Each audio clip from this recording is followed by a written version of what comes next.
Neste vídeo você aprenderá sobre os testes genéticos que realmente importam na prática. Anteriormente, comparei os genes farmacocinéticos às interações medicamentosas e essa comparação deve ter levantado algumas sobrancelhas para você. Quero dizer, quantas vezes você recebe alertas sobre interações medicamentosas em seu prontuário eletrônico? E você se aprofunda em todos eles ou sofre de fadiga de alertas? Então, por que deveríamos dar mais importância a esses alertas farmacogenéticos? A resposta depende do medicamento. Não é apenas o gene que importa, mas a interação gene-droga.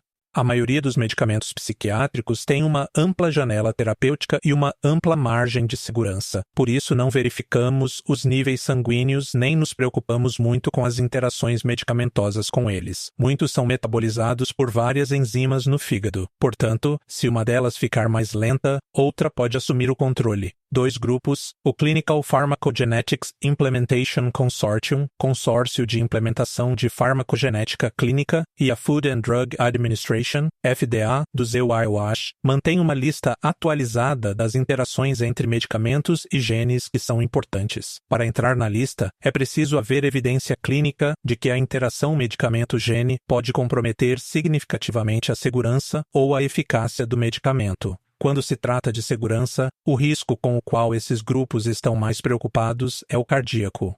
Quando os medicamentos que prolongam o intervalo QTc atingem níveis elevados, podem desencadear uma arritmia potencialmente fatal chamada torsades de Pointz. Nos Estados Unidos, a FDA exige testes genéticos antes de tomar doses mais altas de pimosida e recomenda testes para os medicamentos tioridazina, citalopram e os medicamentos para discinesia tardia, deutetrabenazina e valbenazina. Todos esses são para a interação QTc. A FDA não está exigindo um painel genético completo aqui. Eles querem apenas que você verifique a enzima que metaboliza o medicamento para evitar níveis elevados e possíveis arritmias. A tabela na tela lista os medicamentos psiquiátricos para os quais esses grupos recomendam testes genéticos antes de prescrevê-los. Você perceberá que 3 testes farmacocinéticos cobrem quase todos os requisitos. São eles CYP2D6, 3A4 e C19. E eu concordo, esses são os mais úteis dos testes genéticos. Mas há mais um que é muito útil e de fato exigido pelo FDA, e não é um gene farmacocinético. É a tipagem HLA para a carbamazepina. Mantenha essa lista de interações fármaco-gene acionáveis, por exemplo, se um paciente ligar com efeitos colaterais excepcionalmente graves em um desses medicamentos. Se o medicamento estiver nessa lista, ele pode ser um metabolizador ruim e o teste genético é necessário. Vejamos como isso acontece com o medicamento para TDAH, a atomoxetina Strattera. A atomoxetina causa sedação em cerca de 1 em cada 20 pacientes, mas para esse 1 em cada 20, o problema pode ser bastante grave, tão grave que a atomoxetina está no topo da lista de medicamentos com estrutura antidepressiva que desencadearam relatos de sedação para o sistema de vigilância da FDA, com base em um estudo que classificou a atomoxetina como um antidepressivo como foi originalmente concebida. Como um efeito colateral raro chegou ao topo da lista? Bem, os níveis de atomoxetina atingiram um pico 10 vezes maior em pessoas que são metabolizadores ruins de CYP2D6. Portanto, com esse medicamento, quando chove, chove a cântaros. Vamos fazer uma pausa para recapitular alguns dos pontos principais. Assim como a maioria das interações medicamentosas, a maioria das interações medicamentosas gênicas não faz diferença significativa na prática. Vários grupos compilaram as interações medicamentosas gênicas com as quais você deve ter cuidado. A lista inclui antipsicóticos, antidepressivos tricíclicos, citalopram, medicamentos para discinesia tardia e atomoxetina.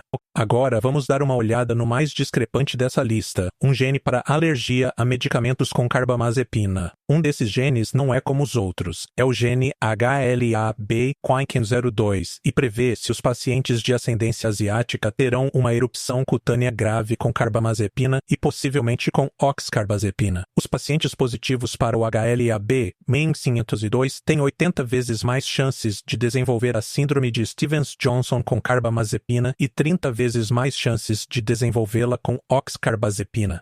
Mas, e quanto à lamotrigina, que também pode causar a síndrome de Stevens-Johnson, aqui o risco é muito menor. A probabilidade de desenvolver essa erupção cutânea com a lamotrigina é apenas 2 vezes maior, portanto não é recomendado fazer o teste com a lamotrigina, pois ela não altera muito as chances. E como esse gene é predominante em populações asiáticas, o FDA exige esse teste antes de prescrever carbamazepina a um paciente de ascendência asiática. E não é possível prescrevê-la se o resultado for positivo. É muito arriscado.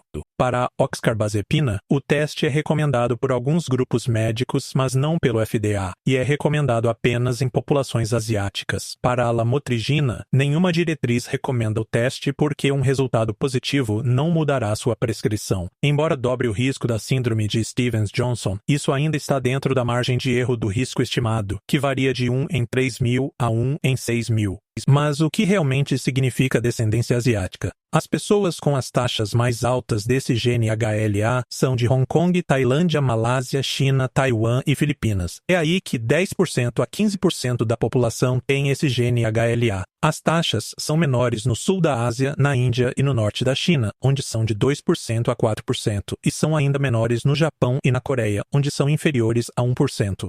Quando se trata de genes recomendados e necessários, há outro a ser conhecido que prevê insuficiência hepática com ácido valproico, mas esse gene, chamado polimerase gama ou POLG, só está presente em pacientes com síndromes neurometabólicas hereditárias, como a síndrome de Alpers-Huttenlocher. A Food and Drug Administration, FDA, dos EUA, exige a realização de testes para POLG antes de prescrever o ácido valproico para esses pacientes. Vamos recapitular os principais pontos dessa palestra. Entre os genes que têm um efeito clinicamente significativo no tratamento, apenas um é um gene farmacodinâmico, o HLA-B INKIN02. Esse gene prevê uma reação alérgica à carbamazepina com risco de morte, chamada síndrome de Stevens-Johnson. É necessário fazer o teste para esse gene antes de prescrever a carbamazepina em pacientes de ascendência asiática, pois essa é a população em que o gene é predominante.